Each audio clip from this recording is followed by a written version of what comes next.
Good morning, everyone. We welcome you to our Sunday morning roundtable discussion.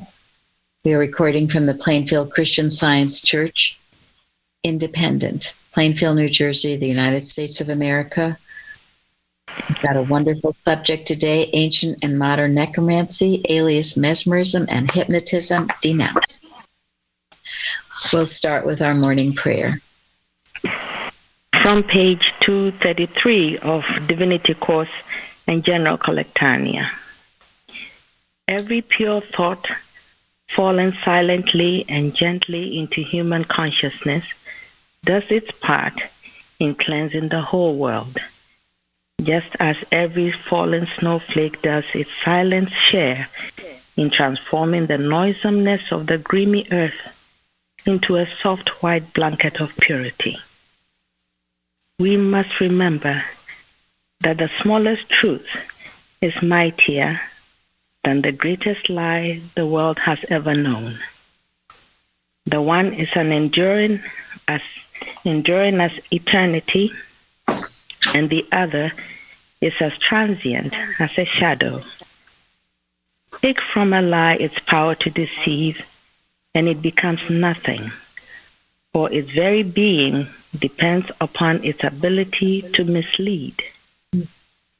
A lie must have two willing accessories: one who is willing to be deceived, one who is willing to deceive, the victimized and the victim. If either is wanting, the lie can do nothing. Mary Baker Eddy. Mm-hmm. Wow, how perfect is that for this lesson? Thank you, Florence. It's wonderful. Thank you. Okay, the watching point. Watch number 241. Watch lest you believe that you are striving to learn something about error other than what it is not. All one can know or learn about darkness is that it is the absence of light. The claims of animal magnetism must be exposed and detected. Since in the Christian Science Sentinel for May 2nd, 1936, we find Mrs. Eddy saying that God will answer the prayer only of those who see the errors that they must destroy. Yet, our effort to expose error must always lead up to the recognition of its nothingness, which only means that it is the supposititious absence of something. End quote. Thank you. Comments on that one? I thought it was interesting that she said that you had to see the errors that you must destroy to get your prayers answered. You didn't have to. It was just worded differently. It really struck me that you got to be wise. Just this, it was perfect for this lesson. You can't just go, all is good. Thank you very much. Yeah, that particular sentence there struck me too, because it's saying, if I'm obeying the first commandment, my initial thing is, this is a lie, right? And so it makes sense that always they say the quicker you catch that it's a lie, the more strength or power you have to overcome it. How necessary it is to know that if it's not good, it's not from God. I think that goes with this, really. Yes, thank you.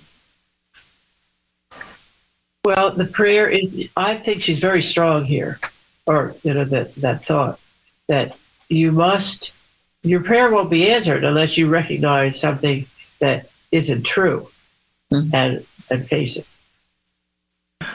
And why do you think that is? Well, you're giving power to the lie, for one thing. You're fighting against the truth by... And if you don't recognize it, you are basically being deceived by it, aren't you? Mm-hmm. You have to recognize it so you're not deceived by it. If you don't recognize it, you are being deceived, right? Yeah.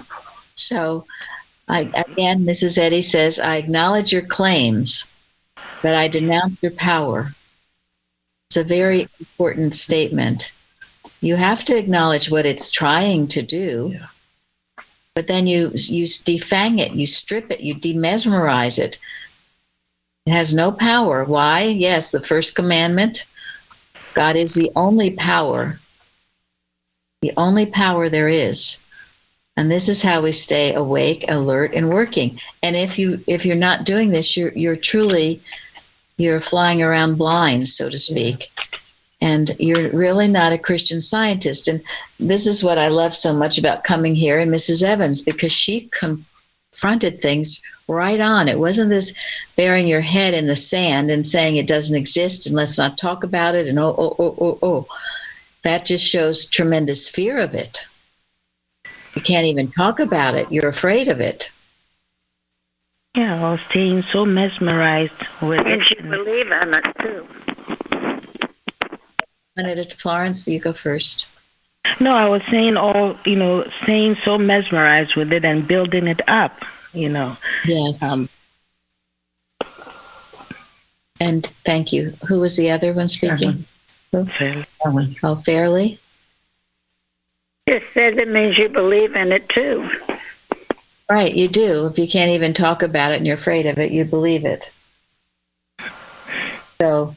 So this is how we are masters. We become black belts, okay, in karate. you know how to really get the arrow and smack it down and keep it smacked down. The more you do it, the better you are at it. And okay, Lil, read the golden text. Little children, let no man deceive you. He that doeth righteousness is righteous, even as he is righteous. Thank you. And as Florence read from the Blue Book, it's the whole intent of error is deception. All of it is deception. Every bit of it is deception. And that, when you see that, you really become its master. We've had wonderful articles on the carousel about this too that you can all read. But anyway, it's so important that you see this. It's a deceitful. And in the lesson, in 5 in Science and Health, Mrs. Eddy says, the Apostle Paul refers to the personification of evil as the god of this world, and further defines it as dishonesty and craftiness. So, personification of evil, that's why she talks about personal sense so much in the first edition. It has to get some face to wear, something to be. And then it tries to manipulate you, to deceive you. And it's a god of this world because you're not knowing that there's the one infinite God who is all powerful. If you don't know that, you will be deceived by dishonesty and craftiness. And you see, we do have a false God, don't we? Many people. I shouldn't say we, but hopefully we don't. Hopefully we've learned not to. And in responsive reading, it says, be sober, be vigilant, because your adversary, the devil, is a roaring lion, walketh about, seeking whom he may devour. And it is. And that's what we have in the story this week, in the lesson. But first, we have in 1 Thessalonians, let no man deceive you by any means, for that day shall not come, except there come a falling away first, and that the man of sin be revealed, the son of perdition, which, Linda, you wrote about that on the forum. Yeah, I came across somebody who was talking about that we're designed to do more, which I think is just what a different way of saying that we unfold and grow, and that either you're moving forward or you're moving back. There's not an in-between, and that just made me think a little differently about a falling away. A falling away is you're not moving forward, and that we were designed to do more, and that each day, what more can I do? And I just like the way he said it. You could be more unselfish, more listen better, be more patient, be more vigilant, whatever you need, whatever. And I just love that idea that what more can I do today, even if it's just a little more than yesterday. And it's just like one of your testimonies, you said that you had to look for progress every day and to see it. And that meant more to me, thinking that if I don't look for that, then I could be falling away. And so that would be another tool to help from falling away. Thank you. Yeah, it's good. And doesn't Mrs. Eddy says that in Science and Health? I don't know if I have the exact quote, but that we're all capable of more than we do. Yes. That might be the exact quote. We're more capable of more than we do. So we can always be stretching in that respect. And there isn't any point in time where that's not true. I mean, it doesn't matter how much you do. I mean, you could be the most productive, most, person in the world, healing, produce, whatever you do, you can be the best at whatever you do. And this will still be true because you can still fall away from whatever point you're at. Yeah, and it can be tricky. That's why you have to listen carefully to God. This isn't a matter of rushing around smartly and doing little or nothing, as Mrs. Eddy says in Improve Your Time. It's not just pushing yourself to do more and more and more in a human way. This is letting it unfold in God's way. And that's a big difference, because I know I used to feel I had to do more and more and more and more. And I just exhausted myself because it was human. Can't be human. It has to be divine, always listening for what God would have you do, as Gary read on Wednesday. If you do it more humanly, you're probably going to have to undo it later. You will, and you'll exhaust yourself, and you'll end up having, not being able to do anything. And I know I've been there, and I know others of you have found that out too, where you pushed yourself in the wrong way. Remember, learning, you're either moving forward or you're going backward. You're never standing still. So you have to be careful every thought to check. Mm-hmm. Well, and this is talking about spiritual progress, not not necessarily human or material progress, but we're talking about spiritual progress. And the human progress follows. It doesn't lead, it follows. Yeah, this isn't about all the degrees that you've gotten, all the gold medals you've won. That's not the more we're talking about. I think that's why we should give credit to, or we should acknowledge and be grateful for the understanding that we're gaining through all this study. I think often the focus is too much on the, what the physical demonstration is. Then, I'm understanding this more. I'm really learning more about who I am. All that I feel should be credited, and much gratitude for that. Thank you, Florence. And that's the key point. That is the key point. Because even Mrs. Eddy says that, when you're treating a case, when the patient gets the spiritual lesson, then you know that the healing has taken place. And if it doesn't appear materially to take place, well then, you can do that, you can fix that too. But the healing comes when the spiritual progress is made. Yeah, you have to have the focus in the right spot. And that's the important thing. Because she also did say that if the healing comes and the patient hasn't gotten the understanding that brought it, they will have to get it. They will, and it'll come again up the road in probably a worse form. You have to get it. Sooner or later, one way or the other. So yes. So listen, learn, and be wise. It's very, very important. And I know when Mr. Evans gave me that assignment to see the progress I made every day, I felt like I know people I've given this assignment to. I'm no better. My physical problem hasn't changed. I didn't know what he was talking about. It took me a while to figure out and to really look for how I had changed spiritually in my growth, in my progress. And because I was looking for it, I made an effort to make sure I was doing it. I wasn't just sitting there and reading 390 to 393 and then being shloomed by everything and not doing one darn thing it told me to do, which is what I had been doing. I had to really learn to apply it. That took discipline and effort, alertness.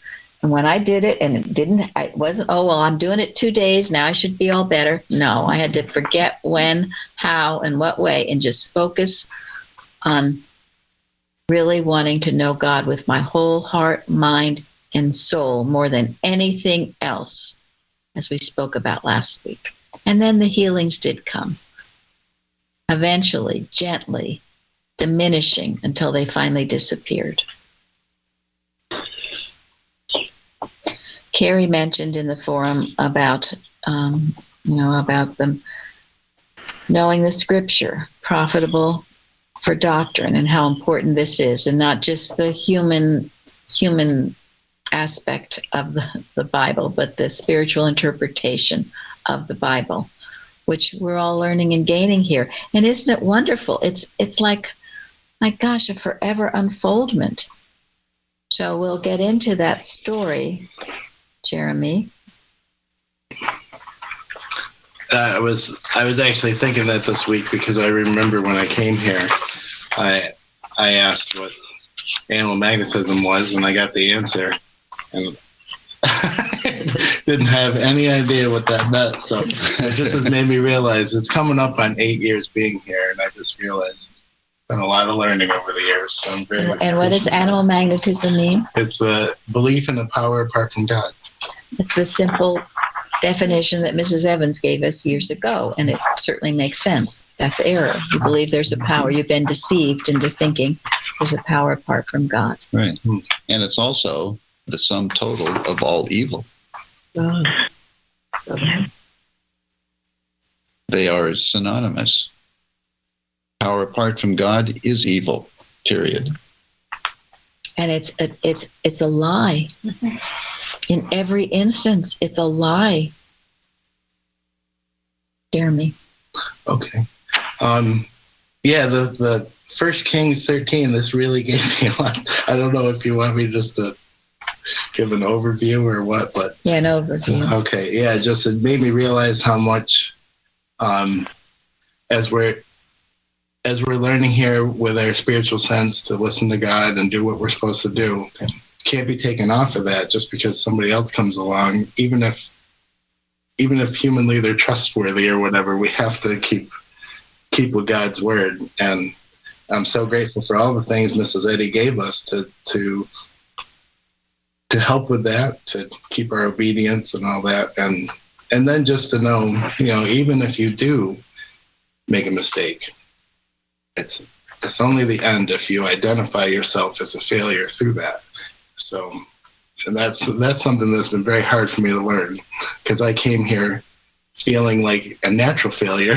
so to unlearn all that and to move forward, knowing I'm the child of God, and I just have to keep working, keep doing good, make amends when I have to. So, just very grateful for that.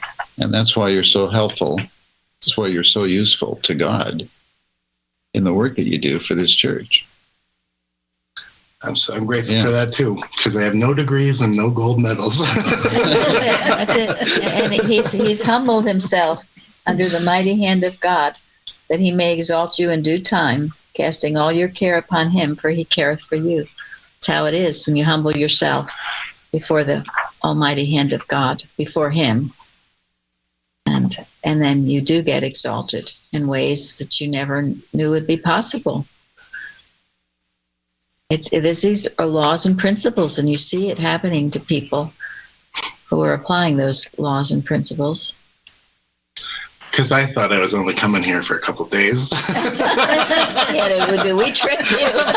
We were the old prophets tricking you. Not really. Well, I thought you might be coming here for a couple days too. We didn't outline anything. What couple days turned into weeks, and then months, and then years. Thank you, Shepherd. Thank you, Shepherd, as dear Jim says. Well, and that, what you gave from miscellaneous writings, this is Mrs. Evans would give to us all the time. Obeying the divine principle, which you profess to understand and love, demonstrates truth. Okay? This is in her article, Obedience, which all of you should have written in your hearts. Never absent from your post.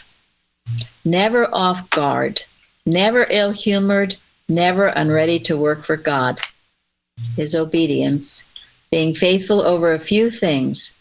If in one instance obedience be lacking, you lose the scientific rule and its reward, namely to be made ruler over many things. Which is what happened to the prophet, isn't it? Now, that, I'm telling you, if she ever tried to reach you and you were absent from your post, dun, dun, dun, dun. Or if you were off guard, you were constantly being tested about that as well, to see if you were off guard. If she could tip you over easily. Occasionally I do that. I don't even mean to do it, but it's interesting to see how some people react. If you're not really poised on the truth, you will react and you'll get thrown off guard. You'll get defensive. You'll start acting in a unpoised way, shall I say, because I used to do that all the time. She would just get to me some way or the other, knock me off guard. Never ill-humored. Can you get something make you all grouchy and nasty and not pleasant? Old grouches never get into the kingdom of heaven. Yeah, she says old batches and maids, right? And that's a state of thought. It's a state of thought where you're grumpy, curmudgeonly. And then never unready to work for God. She'd ask you to do something, and if you say first day, oh no, got too much to do, can't do that. Well, whoops. It's very easy. It's done here today. I just wanted to say about that batches thing. I had looked that up, and it actually came from the word bachelor, which used to mean junior knight. And an old batch was a junior knight that never wanted the responsibility and wouldn't graduate to full knight. So I thought that was really interesting. That is interesting. Thank you. I knew it meant a bachelor, but I didn't know that. Wow, that's fascinating. Thank you. People that, they don't, you all place yourselves. You do. There are some of you who are willing and ready to work or take correction in humility. And thus grow. And there are others that don't. And there's no judgment about any of this. But don't ever feel jealous about anybody else, because if they're there, they've earned it. And sometimes earning it isn't a lot of fun. In fact, it's never a lot of fun. It's never a lot of fun. but it's a great joy. Eventually to go through it. Yeah. And so this is the story of the prophet, because there was an old prophet. And what happens in that first verse 11, Carol, read that.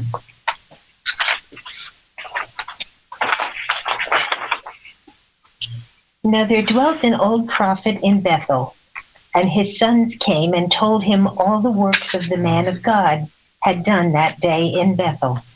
The words which he had spoken unto the king, them they told also to their father. Now, if any of you have read the story and know, the prophet had done good things, hadn't he? Mm-hmm. He had obeyed God, and he had done good things. So the sons of the old prophet came and told the old prophet. So from what happens in the rest of the story, do you think the old prophet was happy for the prophet? No. What was he? Jealous. He was jealous. He was jealous. Falling away. Yeah, falling away.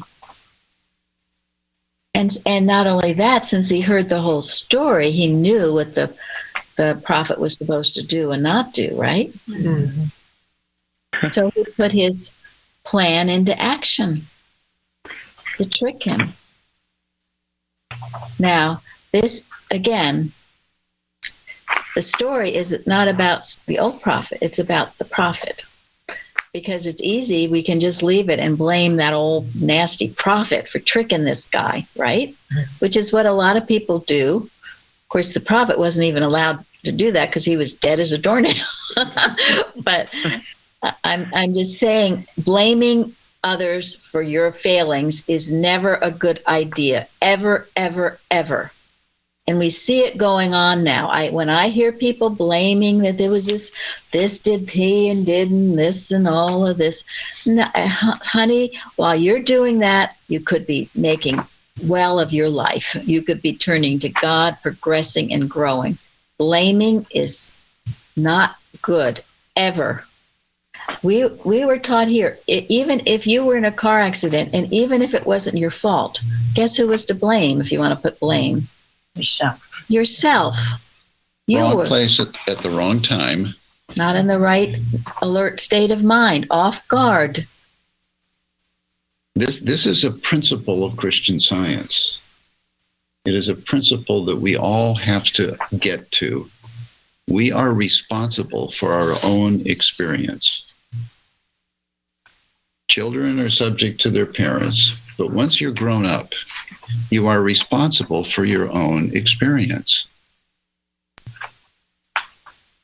You're not taught by false education. Yeah. And when you have a bad experience, that should be an opportunity to learn and to improve your spiritual consciousness. And if you blame others for your bad experience, you are foregoing the opportunity to learn from it.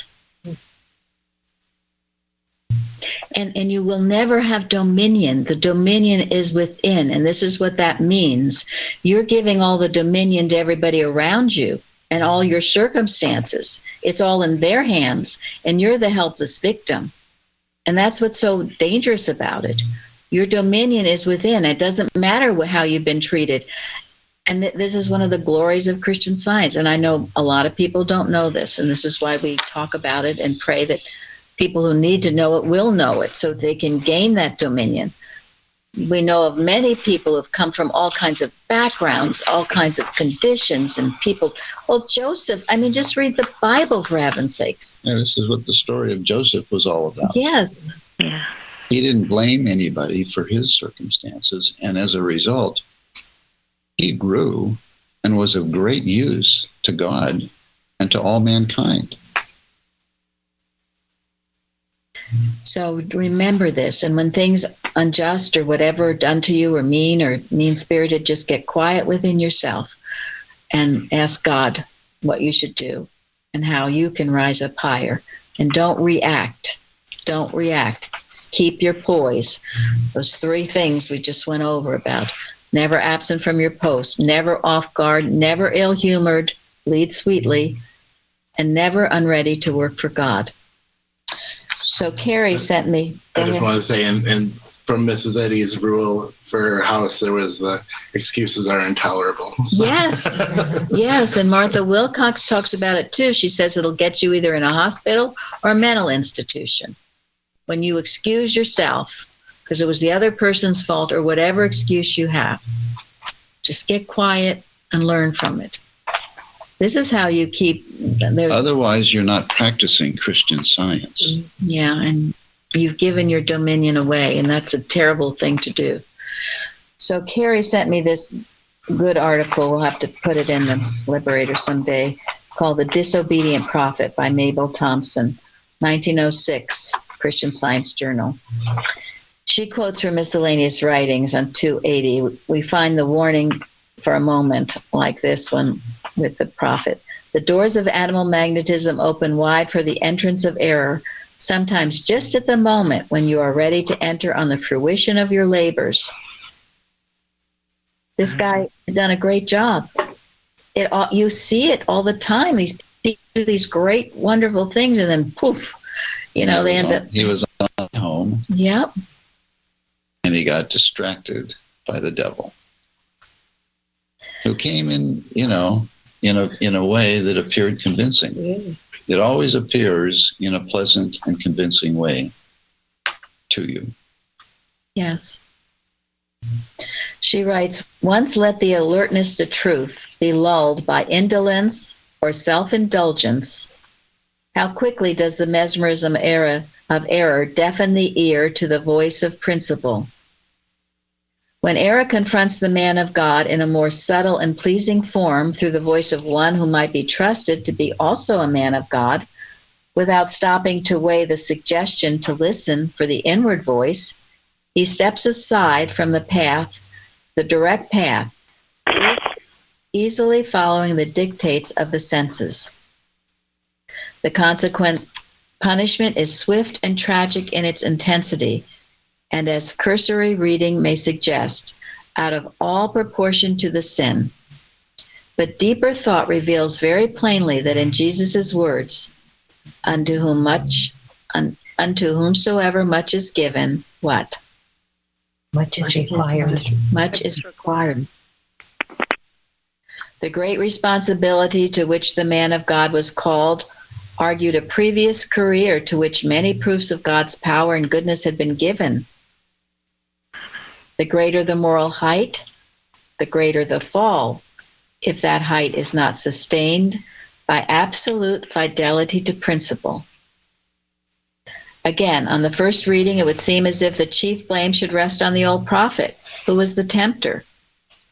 But while it is evident that he too had a sudden awakening to the demands of principle and suffered his full share of remorse and punishment, nothing can relieve each individual from the full responsibility of his own work, his own place in the vineyard of the Lord. The demands of principle are absolute and must be met, or on whomsoever this stone shall fall, it will what? Grind them to powder. Yes, Carol knows all this. Yes, it will. Think of how Jesus was tempted, right? He was tempted. Holy Moses, with those suggestions.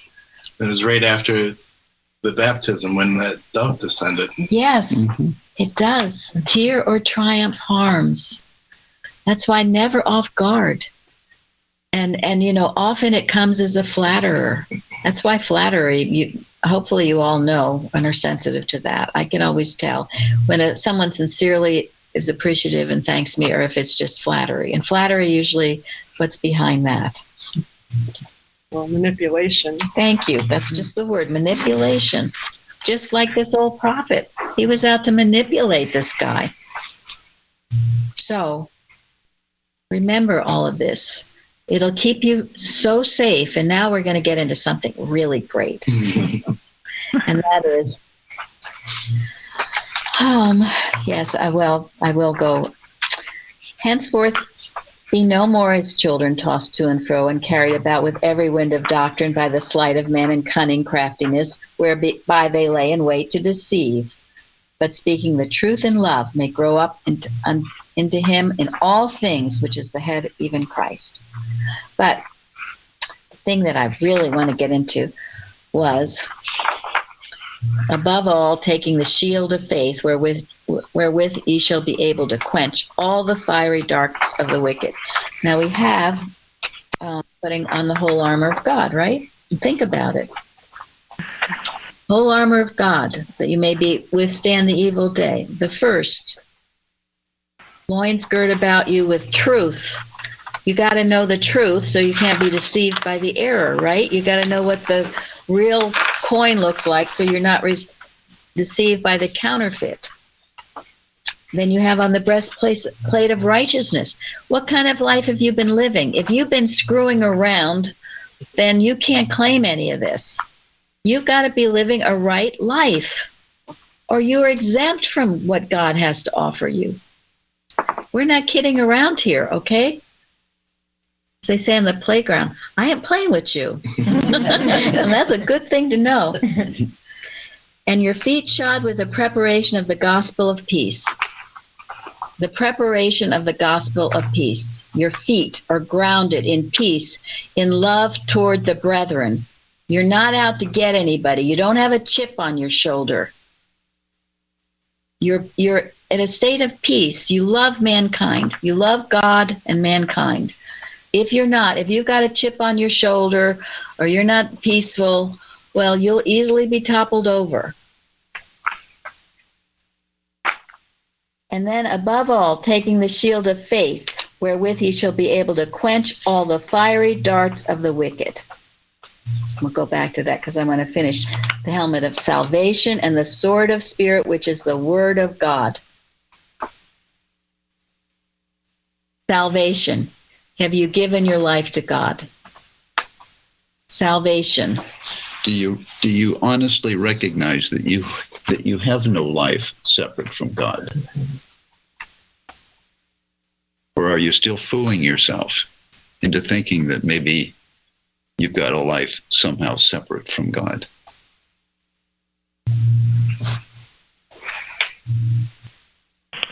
And then that sword of truth, which is the word of God. This is why we study. This is why you have to know the word of God. As we've talked about, when Jesus combated the temptations of the devil, he knew the word of God. It'll shut error up. I've seen it. I love it when I see someone answer. You know what they're saying is true. And the other person was out to deceive and be cunning. And it shuts them up. It quenches that fiery dart. The other thing that I want to mention too, which is very, very important, because we always talk about malpractice. Some of it can be very, very malicious. This old prophet was malicious. He was out to trip this guy up. But somewhere I read this. I thought it was Martha Wilcox, but it might be Carpenter. He has said, and this is true, if you are not a malpractitioner, that error cannot reach you. If you are not hating, if you are not jealous, that's why putting on this armor every day is so important. Your righteousness, your faith, your truth, knowing the truth, your gospel of peace. You have no hatred toward anybody. You have nothing within you that the error can find you. But if you are hating, if you are going out, not peaceful, the error will find you. Mrs. Evans used to talk about it as if she said, if you have a hook within you, it will hook itself to you. So examine yourself. Do I have a hook that error can hook itself onto? Do I hate anything or anyone? Am I jealous? Am I envious? Do I love the things of the world more than the things of God? Is there anything in the world that I love more than God? Because if there is, that's a hook that is going to get me. Another way to call it is something will push your button. You can be totally peaceful about everything, but boy, there's one thing, and usually your children know what it is, and they will bring it up and they will push your button. So don't have any pushing. Don't have any buttons to push. Any pushings, any buttons that can be pushed. You've got to, again, get quiet and get your poise so you're not reacting. There's nothing to fear, because I've seen Christian Scientists so afraid of malpractice. Oh my goodness. Now that is giving it a power it doesn't have. You are giving it a power. That in itself makes you liable to it if you believe it. You're believing that there's a power other than God. Go back to your basics. This is why you have to know the Bible and know science and health, so you're not confused about all this. And then don't react. Put on your armor, and that the shield of faith, whereby to quench all the fiery darts of the wicked. So we had a wonderful article by Kimball on our carousel about that. I think I'll have Gary read it sometime. It's a few pages long, but boy, oh boy, is that ever a treatment. But also, Joanne found a good one from the McLaren Expositions.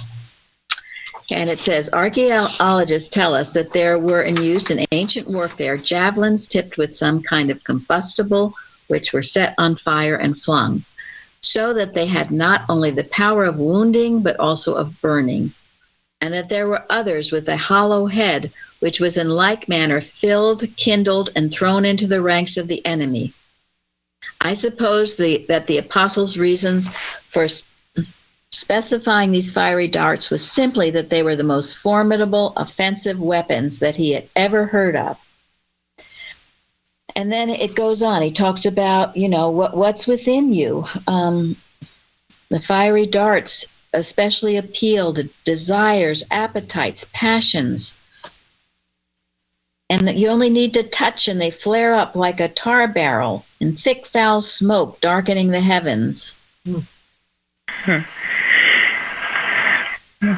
Watch those fiery darts, my friend. And then it ends with, my faith, because this was what it says in the Bible. The faith will quench the fiery darts of the wicked. My faith will quench as nothing else will these sudden impulses of fiery desires, because my faith brings me into the conscious presence of God and of unseen realities where he dwells. There are contrivances in mills that they call automatic sprinklers, right? When the fire touches them, it melts away a covering and a gas is set free that puts the fire out. Well, we have a sprinkler system in most places, right? So if we let the thought of God, it will extinguish any flame. We let in the thought of God. He that receives into his heart God's strength, he that by faith is conscious of the divine presence in communion with him, he that by faith walks in the light of eternal retribution will triumph over the most sudden, the sharpest, and the most fiery of the darts that can be launched against him. That is your protection. This is why we memorize the 91st Psalm. This is why we do all this praying, because the fiery darts won't reach us. And even if they try, our sprinkler system goes off and it quenches it. And this is why our schools need to start every day with the children praying. Yeah. Thank you. This is why they need to read the Bible in our schools. It is their protection. And if they're not getting it in the schools, then they need to get it at home. And, Parthens wrote this on the forum too. He said, in reality, there is no mortal mind and consequently no transference of mortal thought and willpower. This is important to know too. This is what quenches the error. Life and being are of God. In Christian Science, man can do no harm, for scientific thoughts are true thoughts passing from God to man. And then he gives that example. And he says in the Bible about King Balak and Balaam, he says, cursing someone requires belief in the transference of destructive thoughts from human to human. So all these people, please, if you are a Christian Scientist, don't say, I'm so afraid of malpractice. No, he died of malpractice. Oh, well, when we say that, and I'm saying it in that way, because when we say that, we're giving it power and we're building it up, and that is not of God. It is superstition, pure and simple. At that level, it is. Because if you really know it, the science, you won't be afraid of it. You won't ignore it and you won't evade it. You will acknowledge its claims, but you will denounce its power. Look at all the times Mrs. Eddy had to quench the fiery darts of the wicked. And in this church, we've had to. It's what we do. It's very interesting. Last week, Bible study for 1 hour, the internet was down. Wednesday, our service is coming up. All these storms are rolling in. Big, bad trees were breaking in half. Yes. And then Carol, and someone will have to testify to this. On Channel 4, afterwards, what did you hear? I said that Plainfield was the worst hit in the whole area, the worst that they could find, that there were trees knocked down, that they pulled down power lines, and that a lot of areas of the town were in darkness. Our church was lit. Our church was lit. The service went forth perfectly. Now, when we heard this, and Sharon alerted us to it early about these bad storms, word got out, and we were praying and working on it. And we were totally protected. And this isn't the first time this has happened. It happens all the time when we're alert and working, when we're never off guard, never absent from our posts, and we're working for God, never ill-humored. So yes, Plainfield was supposedly the worst hit in the whole area. In our church, there was a huge branch that came out, but nothing in our church was touched. We did not lose power. We were totally protected. This is how it works and how it should work. And if it doesn't work that way for you, then you can get where it does. Now, and then this is something very beautiful that Anne in England sent to me. And it was from a book written by a Christian Science chaplain named Janice Horton. And she talks about, she found that she was going to have to go into a tear gas chamber in my summer Army chaplain officer basic course. And it was terrifying to her. She'd heard of the war stories of those who had experienced the gas chamber and its toxic effect on your eyes and breathing. I knew I needed to pray diligently to meet these aggressive suggestions of fear immediately. I spent some time praying about what to pray about. I quietly listened, and the direction was very clear. I felt the study of the Bible story of Shadrach, Meshach, and Abednego being thrown into the fiery furnace, and Moses experiencing a bush that burned that wasn't consumed. I also studied a chapter on how to pray to stop animal magnetism, an old world name for hypnotism, in our denominational textbook. She committed to these studies every day, and she said it was just a joyous experience. In fact, she didn't realize 6 months had passed, and then she was having to go into this gas chamber. And it said, the officer conducting the drill threw a lot more gas crystals on the fire, and the gas cloud became very thick in the chamber. They warned our group, you thought you were going to get off easy because you helped us, but you're really going to get it. That was nice. And then she said, I knew God governed the universe as divine love, and he never had ordained a law to harm or inflict his children. I felt God's presence with me. I knew I couldn't be separated from him. It was as if my armor and protective shield were on me, protecting me from any harm. I felt like I was looking down on the experience, wholly separate from any human sense of being in the chamber. They go in with a mask, but then they're told to take the mask off. We were told to remove our gas mask because the gas was so thick, even the prior service guys were choking and blinded by the density of the gas. They were literally in a pile attempting to get out the door. I stood still and calmly. You're supposed to say that you have to take the mask off, and then you have to say your name, where you're from. You have a whole bunch of stuff you have to say, breathing in this air, or lack of. I stood there calmly and said all my information. Once the instructor had pulled the men apart, they were able to get to the open door. I hadn't left the chamber because the cadre hadn't given me the order that we could leave the chamber. One of the majors walked back into the chamber. He had his mask on and stared at me, just standing there quietly, unmasked. I was reveling in gratitude that I had no reaction to the tear gas. Finally, the instructor said through his mask, humor me and go outside. Once he got out the door, he took off his mask and said, I have to ask you a question. What were you doing in there? In complete joy, I replied, I was praying. Then he said, are you a Christian Scientist? Oh, my goodness. Nodded my head. And after silence, he said, that's really something. You know, I've been here 4 years, and I've never had a single class where not one person, at least one person, got ill until now. I was even more grateful for that, because your prayer is rarely ever limited to only your needs. It often blesses all the people around you.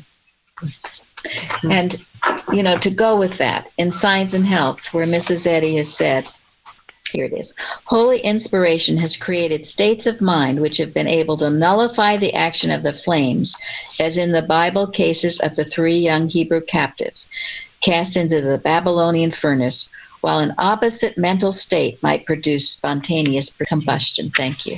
So, quenching the fiery darts of the wicked. When you were in that holy state, it cannot touch you. It's a law, it's a fact, and it's provable. So if you think Christian Science takes a lot of work, and it does, think of what benefits you get from it. And think of what work it takes to undo all these problems. When you don't do the right work. Yes. In the first place. And then there was just one other, and this was something before we end, from Science and Health in last week's, but it applies to this week. Fear him which is able to destroy both soul and body in hell, said Jesus. This is Science and Health 196. A careful study of this text shows that here the word soul means a false sense of or material consciousness. The command was a warning to beware not of Rome, Satan, nor of God, but of sin. Sickness, sin, and death are not concomitants of life or truth. No law supports them. They have no relation to God wherewith to establish their power. This is, again, beware of sin, the sin within yourself. That's the only thing you have to be aware of or concerned about. Because the dominion is within. Now, Gary's going to read something also sent by Carrie. You start here. Yeah, and quote. It's also this week's lesson about attraction. The attraction of truth. Yes. From July 1905, Christian Science Journal. Yes, and read the quote from Science and Health. Quote, there is but one real attraction, that of spirit. The pointing of the needle to the pole symbolizes this all-embracing power, or the attraction of God, divine mind. That's end quote. That's page 101. I once watched a little boy playing with a magnet. For a while, he amused himself by seeing the bits of iron spring to the steel. Then he began experimenting. He held a piece of thin paper between the magnet and the iron leaped to its attraction just the same. Little by little, he increased the thickness of the paper, till at last the iron was no longer affected.